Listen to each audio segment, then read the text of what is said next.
Se eu pudesse dar um título, como vários títulos eu já dei para essa mensagem, eu colocaria que a esperança renasce na memória da fé.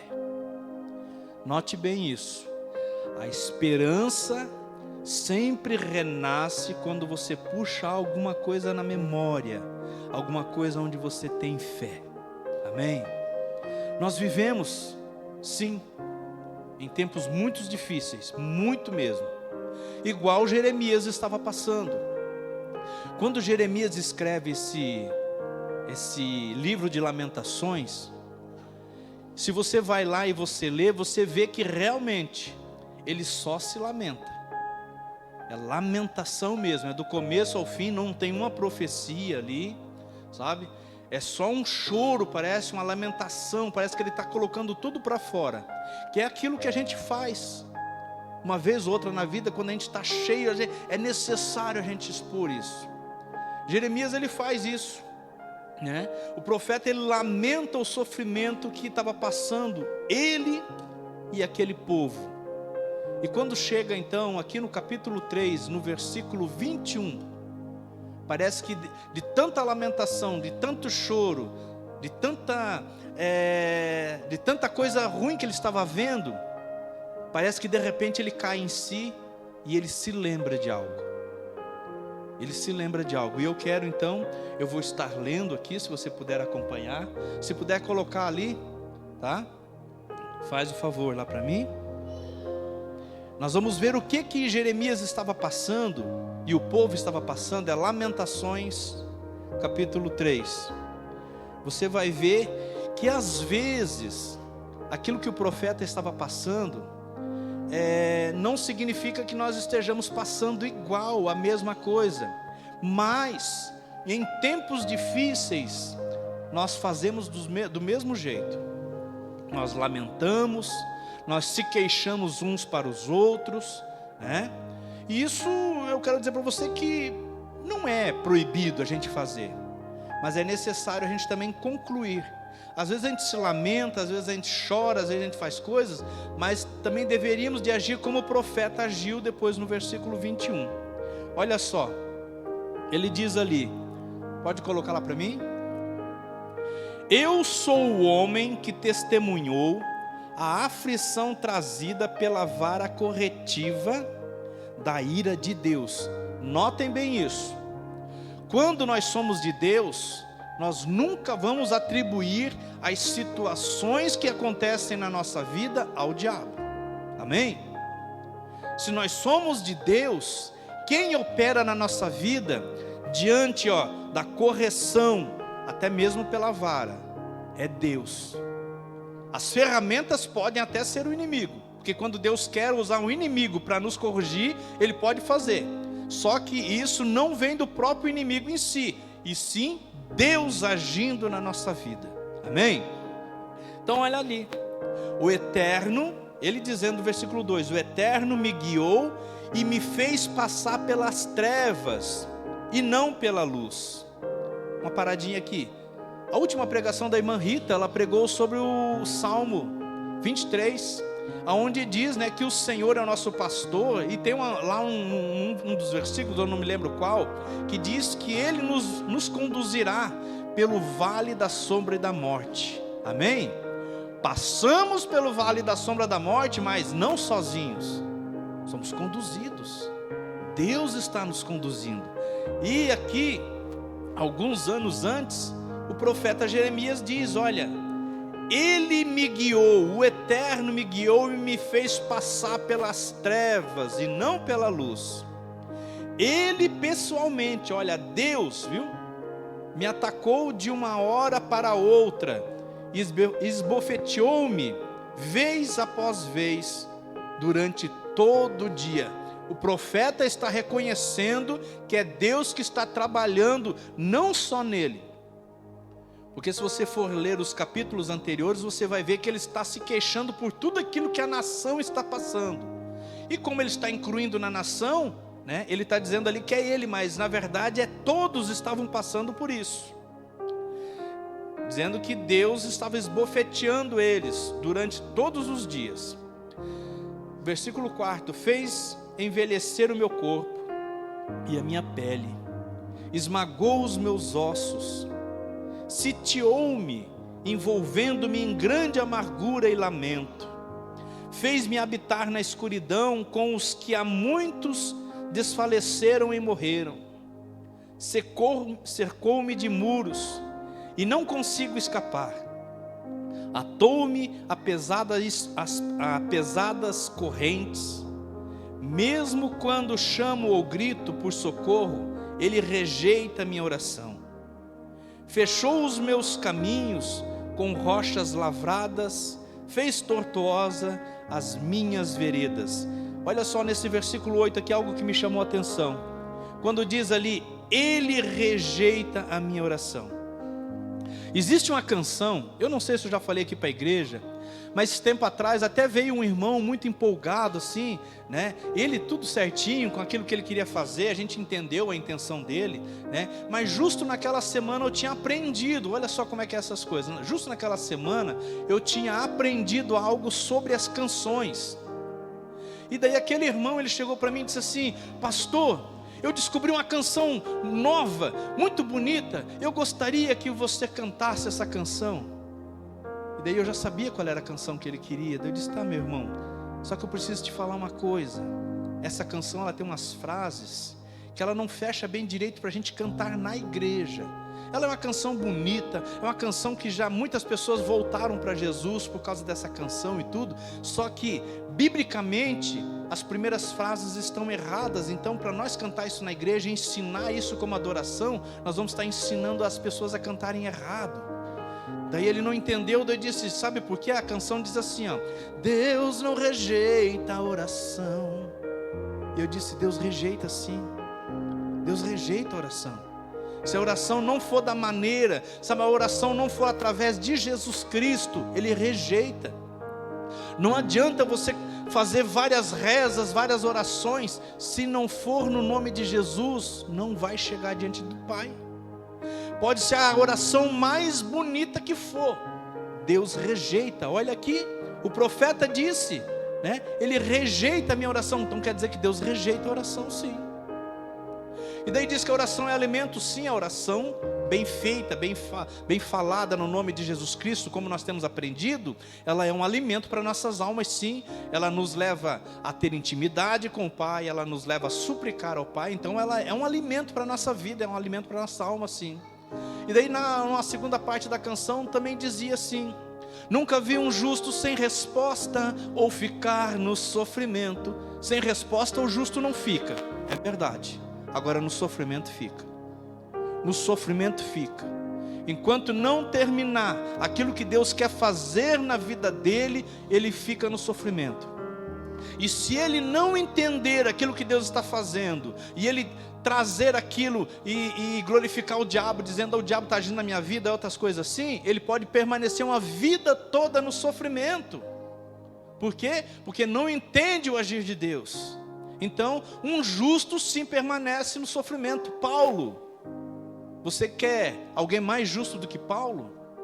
Paulo clamou a Deus, e Deus disse: a minha graça te basta. Continuou no sofrimento, tinha algo que lhe afligia, e ele continuou no sofrimento. Amém? Então, às vezes nós devemos de olhar muito bem aquilo que cantamos, aquilo que pronunciamos, porque pode às vezes ter alguma coisa que não fecha com a palavra. Então é bom a gente ver isso.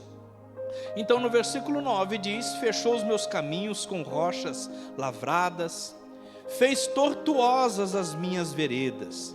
Ele foi como um urso à espreita e um leão emboscado. Desviou os meus caminhos, me despedaçou e me abandonou. Armou o seu cerco, fez-me de alvo das suas flechas, feriu meu coração com flechas de sua aljava. Tornei-me objeto de zombaria de todo o meu próprio povo.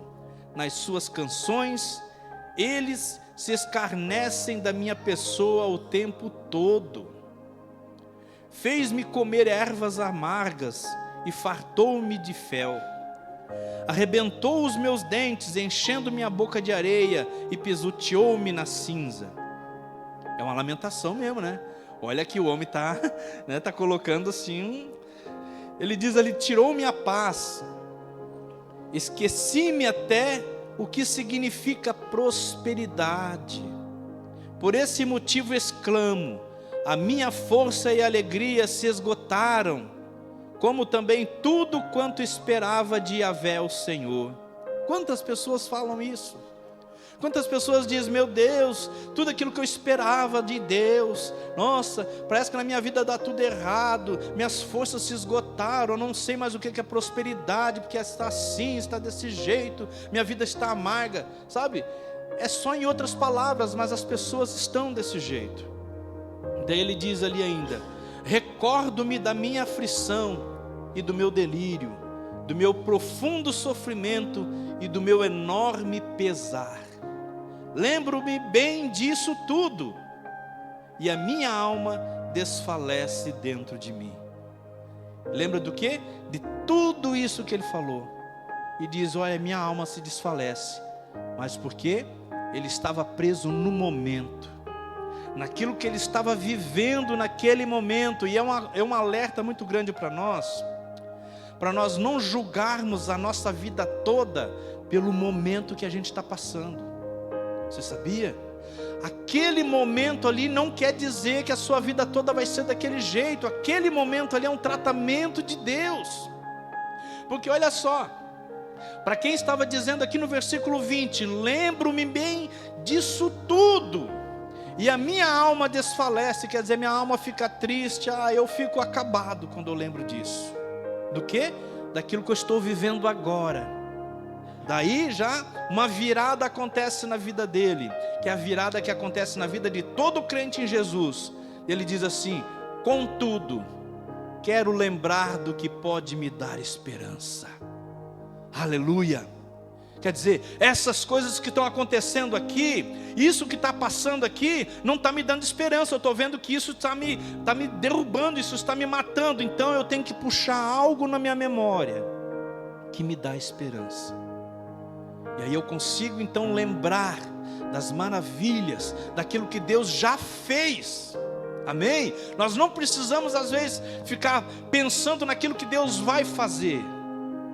Eu tenho que lembrar daquilo que Deus já fez, da sua fidelidade na minha vida, daquilo que Ele foi na vida dos profetas, na vida do pai Abraão, né, de todos os que já passaram, e chegou até mim, chegou até você. Você saber que lá no ventre, lá na barriga da tua mãe, você era cuidado por Deus. Saber que lá Deus já te cuidava e você nem conhecia Ele. Sabe? Essa fidelidade de Deus na nossa vida, gente. Nós devemos de nos lembrar disso, dessas coisas. Porque se a gente começar a pensar no agora, agora está triste, está ruim a coisa. Sabe? Está ruim em todos os sentidos. Em todos os sentidos. Economicamente, uma nação, sabe? O mundo todo passando por isso aí, nós estamos prestes a uma terceira guerra mundial, com danos nunca acontecido antes, porque está todo mundo armado aí com bomba atômica, mísseis e coisa tal, coisas que não aconteciam antes. A igreja, gente, ela tem que se recompor, ela não está totalmente como era para ser. A igreja ela não tem aquele poder como ela teria lá no passado, porque ao longo do tempo ela foi se desvirtuando, foi saindo da palavra. Então olha só o perigo. Israel já ganhou guerra sem dar um tiro. Queria que você soubesse disso. Israel hoje, eles ocupam 3% da terra que eles tinham. Dos 100%, eles têm só 3. É 3 que ninguém queria. Sabe, não dava nada, não prestava para nada. Essa faixa lá de Gaza, ali perto, ali onde eles estão morando ali, ninguém queria para nada. Deram para os judeus ficar lá para morrer. Juntaram tudo no mundo todo, botaram todos eles lá de volta em 1948 para frente. Colocaram lá. Quando os inimigos que estão habitando na terra que é de Israel, porque essa terra foi dada para o pai Abraão, e eles estão habitando usando 97%, esses inimigos, quando viram Israel não morrer lá no deserto, ficaram enciumados. se armaram até os dentes, cercaram Israel, colocaram todos os seus tanques, tudo, e queriam explodir Israel. As nações cristãs começaram a orar por Israel. E sabe o que aconteceu? O inimigo atingiu o próprio inimigo. Entre eles se mataram. E não caiu, não mataram, não fizeram nada. Israel não tinha o domo que tem hoje. Israel não tinha poder de fogo, não tinha nada, mas tinha Deus. Tem Deus. É uma nação que nunca morre. Ai daquele que se levanta contra Israel. Eles têm os erros deles, eles vão pagar diante de Deus. Mas ninguém também pode tocá-los. E as pessoas não entendem isso. A fidelidade de Deus, o jeito que Deus age na vida daquelas pessoas. Até saiu um pouco daqui, né? Mas, como estava dizendo aqui, ele de repente ele muda tudo. E ele diz: contudo quero lembrar daquilo que pode me dar esperança. Isso é uma coisa que a gente, no meio das aflições, que eu estava dizendo, né? Foi isso que entrou lá em Israel. No meio de tudo isso que está acontecendo, nós temos que nos lembrar daquilo que nos dá esperança. Amém? Daquilo que dá esperança. A esperança foi cantada aqui agora pelo Alex. É Cristo. É o Yeshua. A esperança é Ele. Esse povo aqui morreu na esperança de Jesus vir. E nós somos mais privilegiados do que eles, porque nós testificamos que Jesus veio. Eles morreram numa incerteza, vai vir o Messias, vai vir. Nós já temos a certeza que Ele veio. Então a nossa esperança tem que ser muito maior. Aleluia, muito maior. Ele diz ali ainda: a bondade do Senhor. Olha só como daí mudou o pensamento dele, quando ele começou a ver as coisas. Quando ele se desligou daquela vida que ele estava tendo, quando ele se desligou do momento, quando ele se desligou daquelas coisas ali, porque uma coisa é você ficar só olhando em volta. Ah, tá ruim, o governo tá ruim, as coisas estão ruins, tá tudo difícil, tem guerra, tá difícil, o preço tá alto e isso, aquilo. Se a gente ficar só olhando para isso, a gente vai ficar como antes do versículo 21. Depois que ele começa a olhar para a esperança, que é Deus, que é Jesus, ele diz assim: a bondade de Deus é a razão de não sermos consumidos, porque as suas misericórdias não têm fim. Você vê como muda? Você vê como muda a gente quando a gente começa a entender as coisas de Deus? Aqui ele já começa a glorificar, já começa a louvar o nome de Deus, dizendo a bondade de Deus. Antes ele estava dizendo que ele já Deus estava pisoteando ele, que ele estava sofrendo, mas aqui ele já começa a entender a bondade de Deus. Ele diz: a bondade de Deus é a razão de não sermos consumidos, porque as suas misericórdias têm um prazo. É isso não? Não tem fim. As misericórdias de Deus não têm fim. Olha ali no versículo 23. As misericórdias de Deus não têm fim, elas renovam-se plenamente a cada manhã. Grande é a tua fidelidade. Aleluia. Você sabia que nessa manhã se renovou a misericórdia na sua vida, na sua vida aí? Nessa manhã, misericórdia de Deus na nossa vida se renovou. Sabe para quê? Para nós, nesse dia, fazermos o que a gente talvez não conseguiu fazer ontem, o certo. Às vezes a gente não consegue fazer o certo num dia. A gente pede perdão à noite, entrega nosso sono ao Senhor, e no outro dia a misericórdia de Deus se renova, e nesse dia eu vou fazer o que é certo, e Deus vai ser louvado. Sendo assim, digo a mim mesmo, ele fala: a minha porção é o Senhor, portanto nele depositarei toda a minha esperança. Aleluia. Até parece que aqui o profeta foi convertido de novo. Alguém que estava sem esperança lá em cima, agora aqui ele já diz: portanto, sendo assim, a minha porção é o Senhor, e nele eu deposito a minha esperança. Aleluia. É no Senhor.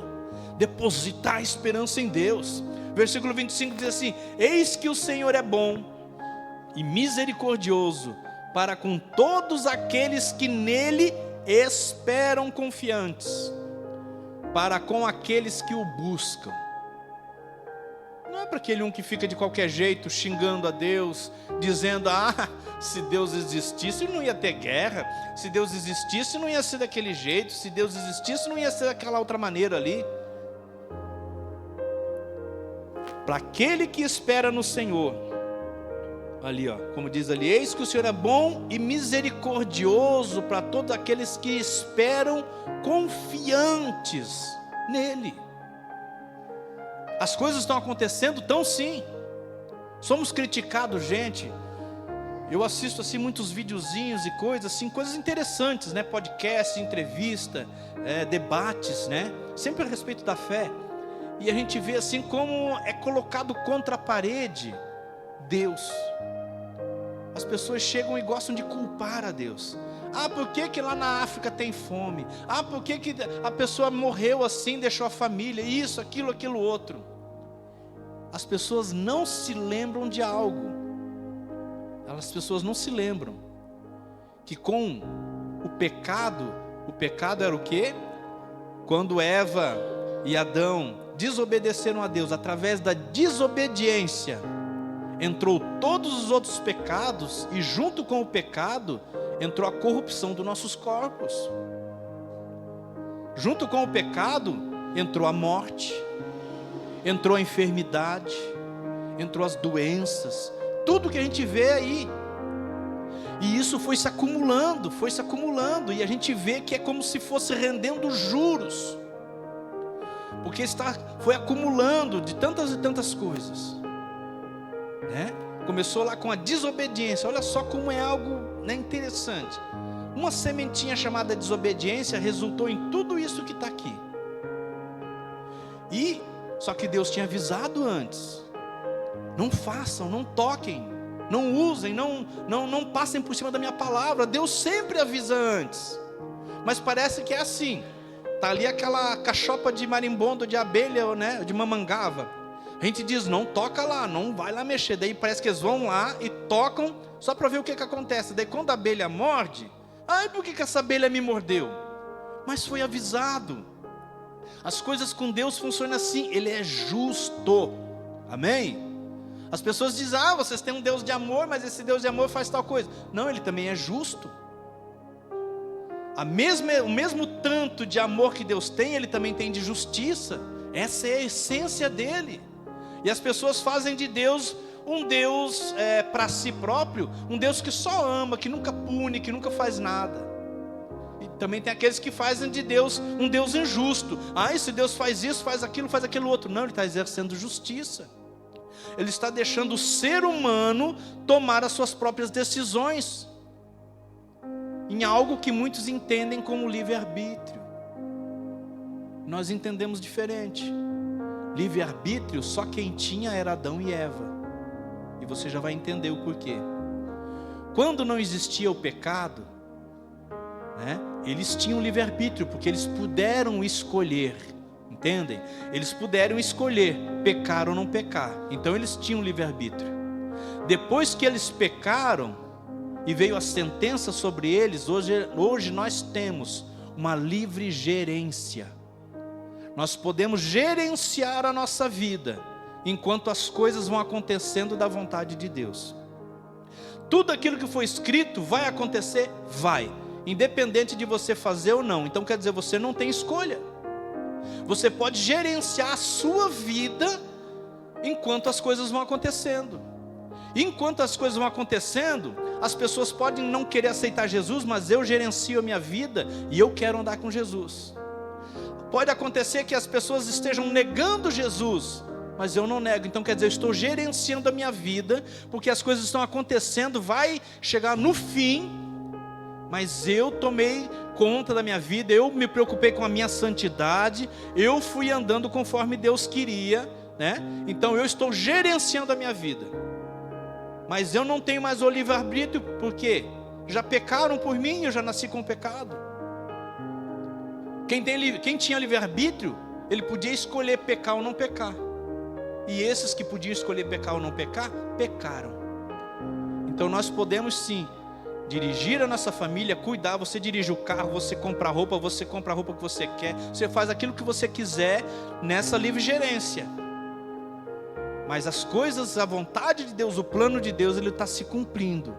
E está se cumprindo a cada dia. Amém? Glória a Deus por isso. Ele chega ali e diz ainda: é muito bom aguardar confiante em paz pelo socorro. Olha só que mudança de pensamento que esse homem teve. Para quem vem lá do capítulo 1, capítulo 2, capítulo 3, e quando chega aqui no versículo 21, parece que dá um estralo na vida dele, na mente dele. E ele começa a notar que ele estava fazendo errado, amaldiçoando a sua vida, amaldiçoando tudo em volta, dizendo coisas ruins de tudo. Parece que ele teve ali, um reset, uma formatação, e ele começa então a fazer diferente. E ele diz aqui então no versículo 26, é muito bom aguardar, confiante em paz pelo socorro. E diz assim: a salvação que vem de Yahvé, a salvação que vem de Deus, é proveitoso ao ser humano suportar o jugo e o sofrimento próprios da sua juventude. Que esses períodos de provação sejam vividos em solicitude e silêncio. Afinal, foi Deus que determinou essa opressão sobre cada um, sobre cada pessoa. Você está entendendo? E as pessoas ficam dizendo, dando glória para o diabo. Ai, eu estou passando, o diabo está me atacando, pastor. Ai, o diabo se levantou contra a minha vida, pastor. E isso, aquilo outro. Gente, nós somos de Deus, você é de Deus. Então o que está acontecendo, é determinação de Deus para cada um. E nós ainda no culto passado ainda lemos que Deus não permite algo a mais de que cada um possa fazer. Talvez o que o irmão ou a irmã aí passe, talvez eu não conseguiria, eu confesso. Às vezes tem coisa que você está passando e eu não posso passar, mas é porque é para você passar, e você vai passar e vai vencer. Amém? Do mesmo jeito como eu já passei por coisas e venci. É assim. Venci por mim mesmo? Não. É porque quando nós entramos numa luta, o placar já está a nosso favor. Amém? O placar já está a teu favor. Luta contra a enfermidade, já está lá, 1-0 para você. Luta contra problemas de financeiro, já está lá, 1-0 para você. É sempre a teu favor, porque Deus determinou essas coisas sobre a nossa vida. Mas Jesus Cristo veio e cumpriu tudo e disse que agora nós somos mais do que vencedores. Sabe por quê? Nós nos apegamos numa vitória que já foi vencida por nós, já foi conquistado por nós, já foi ganhado por nós. Glória a Deus por isso. Amém? Então assim, com todo carinho, olhe para essa pessoa cheirosa, linda que está do seu lado e diga assim: você é vencedor.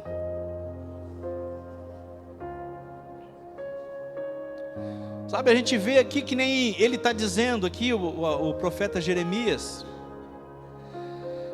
nisso tudo que ressignificou aquilo que ele estava pensando, nós notamos que a verdadeira esperança surge quando estamos às vezes cercados de aflições.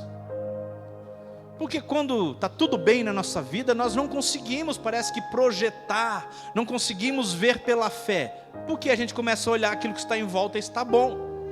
Agora, quando somos afligidos, quando passamos por tribulações, e situações difíceis, a gente começa a entender e lembrar das misericórdias de Deus. Porque a gente começa a pensar nas coisas, a gente começa a buscar mais a Deus, começa a orar mais a Deus, começa a entender mais aquilo que Deus quer na nossa vida. E por isso, assim, eu tenho inúmeros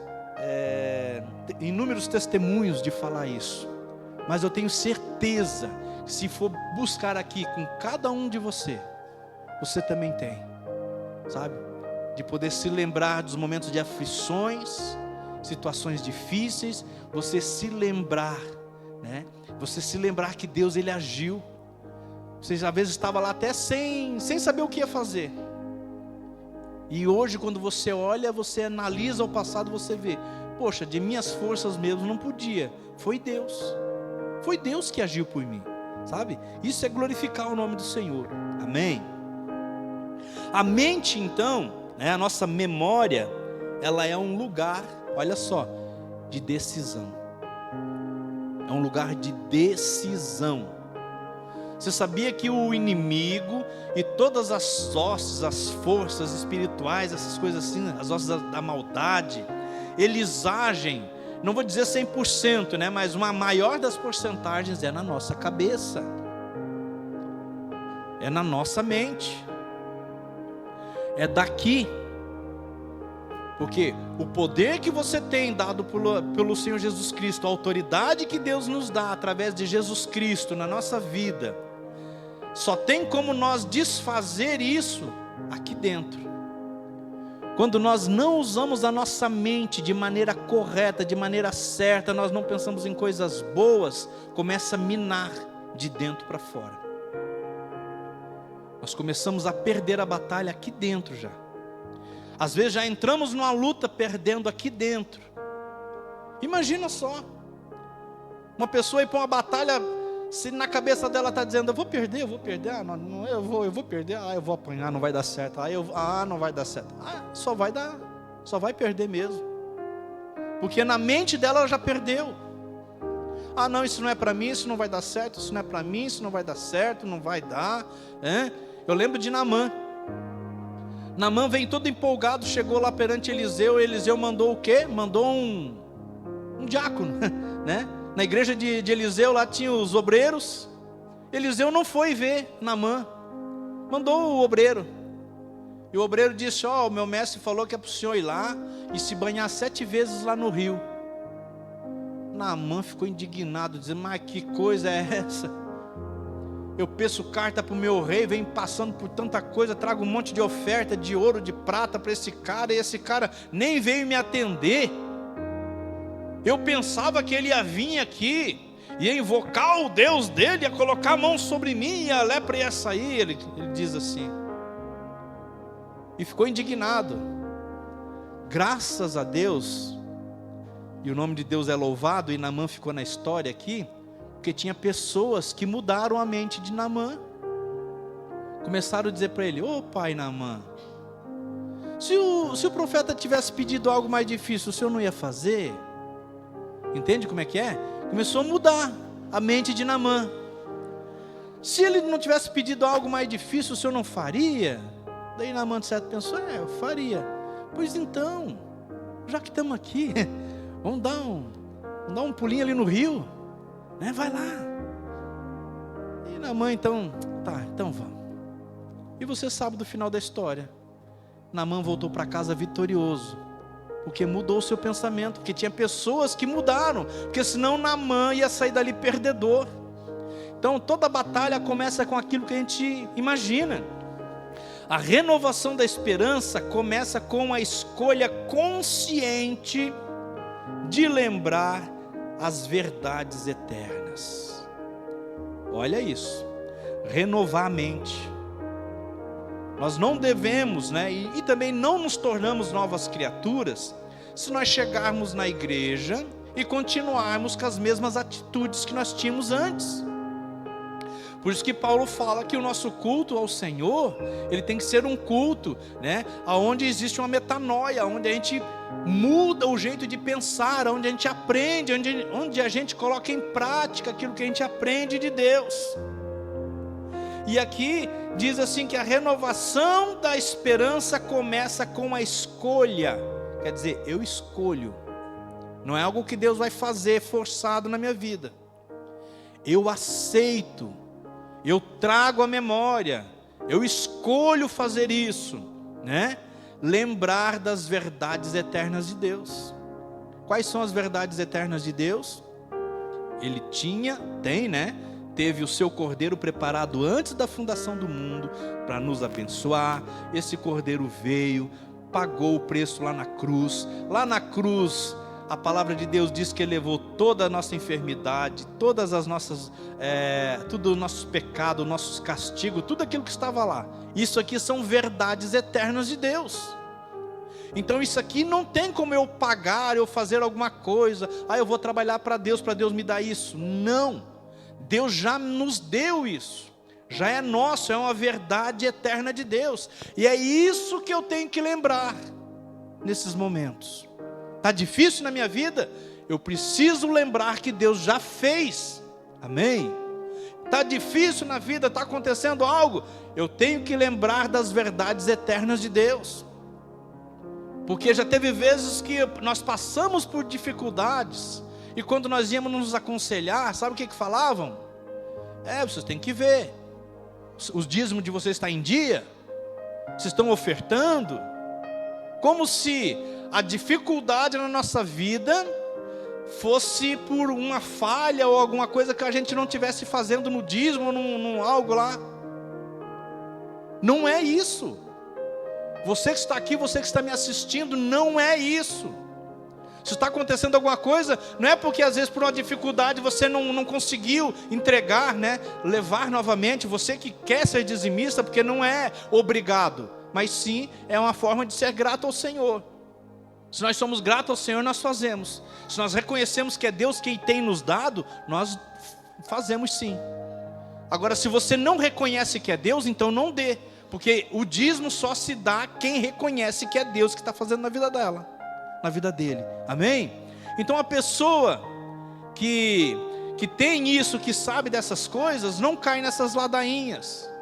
Você tem que fazer um voto então. Você tem que fazer um pacto, você tem que fazer isso, você tem que fazer aquilo, para que Deus faça isso. As verdades eternas de Deus mostram que Deus já fez. Tem que fazer um sacrifício. A Bíblia fala que o sacrifício perfeito já foi feito. E esse sacrifício não conquistou só a minha salvação.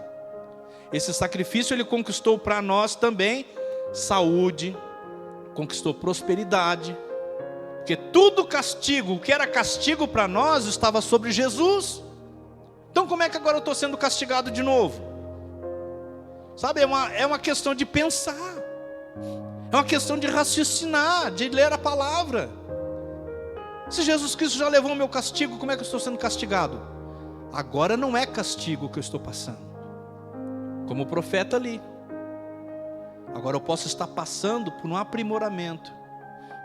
Deus pode estar trabalhando na minha vida. Deus pode estar tirando coisas da minha vida que vão fazer mal. Isso sim. E quando nós entendemos o agir de Deus na nossa vida, nós jamais vamos dizer que é o diabo, que é isso, ou que é aquilo, ou que é porque talvez eu não fiz tal coisa. E Deus não é vingativo, gente. Deus ele é justo. Amém? Vingança é uma coisa, justiça é outra. Então nós precisamos entender essas coisas. Amém? Então a renovação da esperança começa com uma escolha consciente em nós nos lembrar daquilo que Deus faz. Nos lembrar das verdades eternas dele. Nós não podemos mudar as verdades de Deus. Jesus Cristo levou com ele tudo aquilo que era castigo para nós, enfermidade, tudo levou.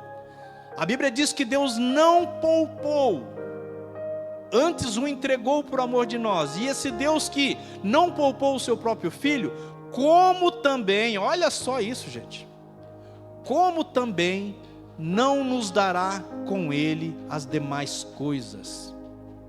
Você precisa comer, você precisa vestir, sim, são as demais coisas. Você precisa saúde, sim, é as demais coisas. Tudo isso vem com Jesus Cristo. Amém? No versículo 22 diz ali: a bondade do Senhor é a razão de não sermos consumidos, porque as suas misericórdias não têm fim. E é isso aí, bondade de Deus. Contudo, quero lembrar os irmãos, né, do que pode me dar esperança. Esse é o versículo chave para essa mensagem. A palavra quero, né, quando ele diz contudo quero, significa minha intenção em aplicar. profeta está dizendo, olha, a minha intenção, contudo eu quero que a minha intenção seja aplicável. O quê? Eu quero lembrar.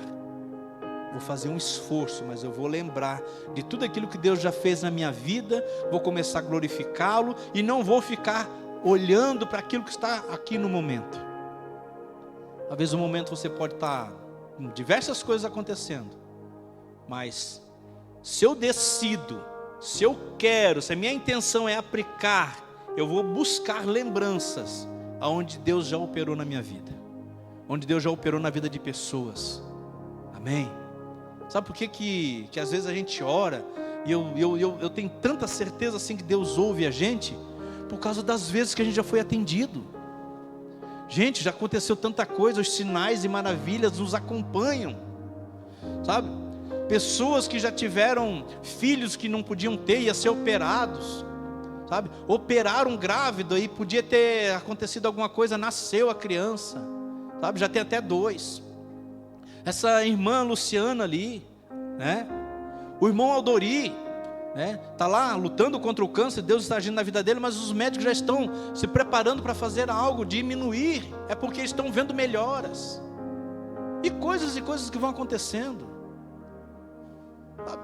Parte financeira, parte amorosa, sentimental, de tudo, Deus tem agido nas nossas vidas, Deus tem agido na sua vida, pode ter certeza disso. Glória a Deus.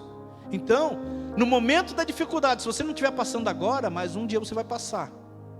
Ah, o pastor está profetizando algo ruim. Não, não estou profetizando algo ruim. Eu estou dizendo isso porque o Senhor Jesus Cristo disse que no mundo tereis aflições. Amém? Ele falou. Então quer dizer, você pode ter passado já, você pode passar de novo, mas nós vamos ter. É o mundo. O mundo está no maligno, já está morto no maligno, então não tem coisas boas aqui.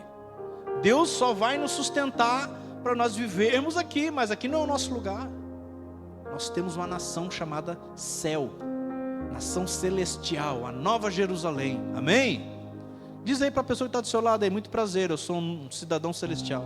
Muito prazer, sou um cidadão celestial. Aleluia. O profeta aguarda por um milagre externo. Enquanto isso não acontece, ele reage internamente. Você vai me entender. Eu aguardo por algo, né? Por algo que aconteça. Mas enquanto não acontece, o milagre sou eu. Eu mudo. Enquanto o milagre não acontece, eu começo a mudança. É assim. Eu renovo a minha mente. Eu começo a mudar o jeito de pensar. Enquanto o milagre não acontece, lá fora, o milagre externo, eu sou um milagre então. Amém? Essa frase eu guardei de uma pessoa que foi orar por uma mulher essa pessoa perdeu um filho. Se eu não me engano é a cantora Eichla. E ela pediu por esse filho, orou e clamou e tal, e o menino morreu de câncer. Se eu não estou enganado, é a Eichla. E depois no final ela gravou uma música, O Milagre Sou Eu. E quando ela foi entrevistada, perguntaram para ela, tá, você orou, você fez de tudo e tal, e seu filho morreu. Ele disse, a gente pedia um milagre sim, mas eu entendo que o milagre sou eu hoje. Sou eu porque eu aceitei a vontade de Deus. Deus quis retirar, Deus levou e eu aceitei. Hoje ele está com o Pai, ele está com Deus. Então hoje o milagre é eu. E eu entendi aquilo porque o ser humano aceitar a vontade de Deus é um milagre mesmo. É um milagre. Amém? Tem muito mais para falar disso aqui, mas eu quero convidar você para se colocar de pé. Nós vamos orar, vamos agradecer a Deus, né? Eu quero deixar um versículo ainda com os irmãos. Romanos 15, 13 diz assim, ó, portanto, que o Deus da esperança vos abençoe plenamente com toda alegria e paz, à medida da vossa fé nele, para que vos transbordeis de esperança pelo poder do Espírito Santo. Amém, Jesus. Amém. Feche os seus olhos. Meus irmãos e minhas irmãs, não permitam que a dor do tempo, a dor desse tempo presente silencie as verdades eternas que vocês conhecem. Não deixe que a dor desse momento silencie tudo aquilo que vocês conhecem de Deus. Façam como Jeremias, tragam à mente tudo o que Deus já fez. Isso reacenderá a chama da esperança quando estiver desanimado. Você deve meditar nos atributos de Deus. Façam um exercício de ensinar a sua alma a esperar no Senhor. No Salmo 42:11 diz assim: por que estás assim tão triste, ó minha alma? Por que martirizas o meu ser? Põe a tua esperança em Deus, porquanto ainda o louvarei, por tua presença salvadora, ó meu Deus.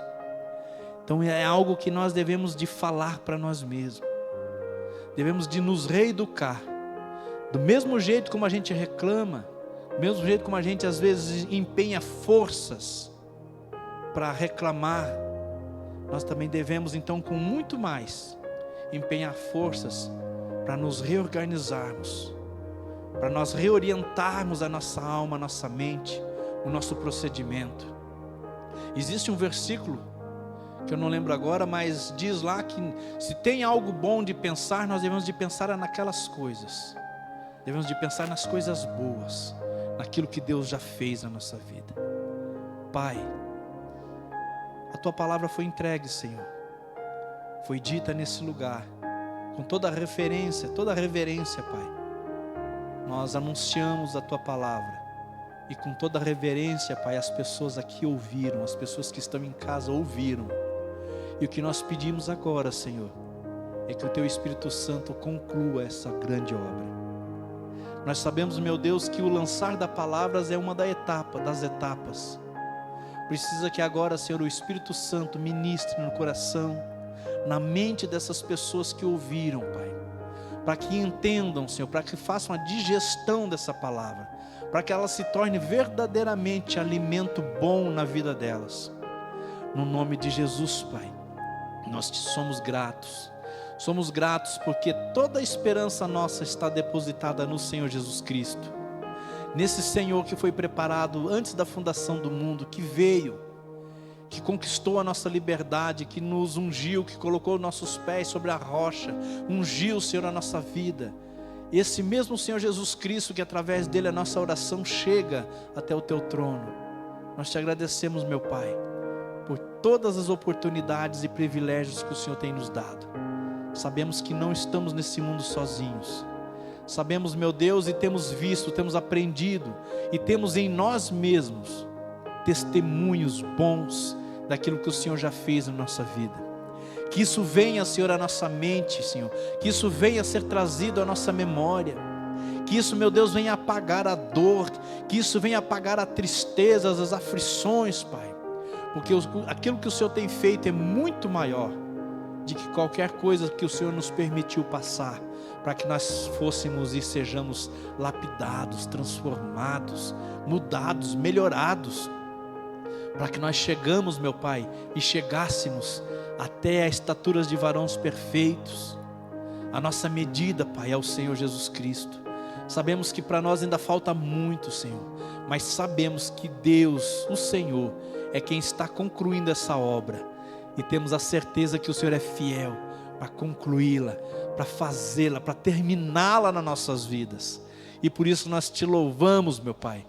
Glorificamos o teu santo nome, no nome de Jesus. Amém, amém, amém.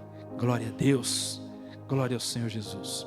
Agradeço mais uma vez por cada um que veio, cada um que está nesse lugar, por você que nos acompanhou até aqui, que está assistindo em casa. Que Deus abençoe você e sua família, no nome de Jesus. Erga a mão para o alto.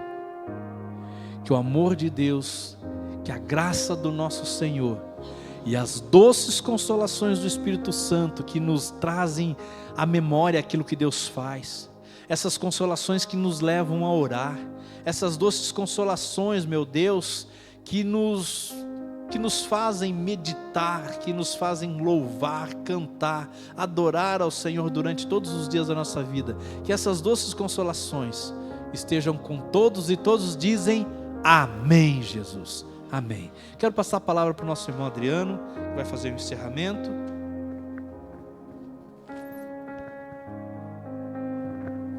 Obrigado, pastor. Que pregação maravilhosa, né? Como o pastor falou, que possamos convidar mais gente para vir aqui no próximo sábado. Por causa de um convite desse, que hoje eu estou aqui. E queria falar para vocês que o primeiro dia eu vim emburrado, com raiva.